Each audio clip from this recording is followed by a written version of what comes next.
వచ్చానండి. నేను 2016 నుంచి వర్క్ చేస్తున్నాను. నా పేరు మరియా. మా అందరిది ఒకటే అండి ఎయిమ్, రెగ్యులర్ చేయాలి. ఎందుకంటే అందరూ ఎంఎస్సి, బీఎస్సీలు చేసి వచ్చాం మేము. ఏఎన్ఎం చేయలేదు మేము. ఎందుకంటే వాళ్ళకి రెగ్యులర్ చేస్తానంటున్నారు, మమ్మల్ని రెగ్యులర్ చేయనంటున్నారు. ఒక పక్కన మాతో పాటు ఉండే మెడికల్ ఆఫీసర్స్ కూడా 2 ఇయర్స్ చేసి వాళ్ళు రెగ్యులర్ అవుతున్నారు. అంటే హెల్త్ పరంగా మేము కూడా అక్కడ వర్క్ చేస్తున్నాం కదా, వాళ్ళే కాదుగా వర్క్ చేసేది, డాక్టర్స్తో పాటు మేము కూడా ఉన్నాం. అసలు చెప్పాలంటే ఫస్ట్ స్టెప్ ఎంబీబీఎస్ వాళ్ళు వచ్చినప్పుడు ఫస్ట్ వాళ్ళకి లర్న్ చేసేది మేమే. వాళ్ళకి ఏమేమి కావాలి, ఎలా ఇంజెక్షన్స్ ఇవ్వాలి, ఏం మెడిసిన్, ఎంత డోసు, ఫస్ట్ వాళ్ళు లర్న్ చేసేది స్టాఫ్ నర్స్ దగ్గరే లర్న్ చేస్తారు. అలాంటి ఎంబీబీఎస్ వాళ్ళకి మేము గైడెన్స్ ఇచ్చినప్పుడు మాకెందుకండి రెగ్యులర్ చేయరు?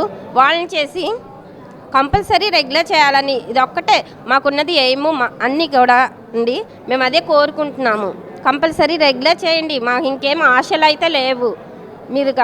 మీరు ఏదైతే వాళ్ళకి రెగ్యులర్ వాళ్ళకి శాలరీస్ ఇస్తున్నారు, దానికి కూడా సమాన పనికి సమాన వేతనం అన్నారు కదా, అదైనా ఇవ్వండి కనీసం.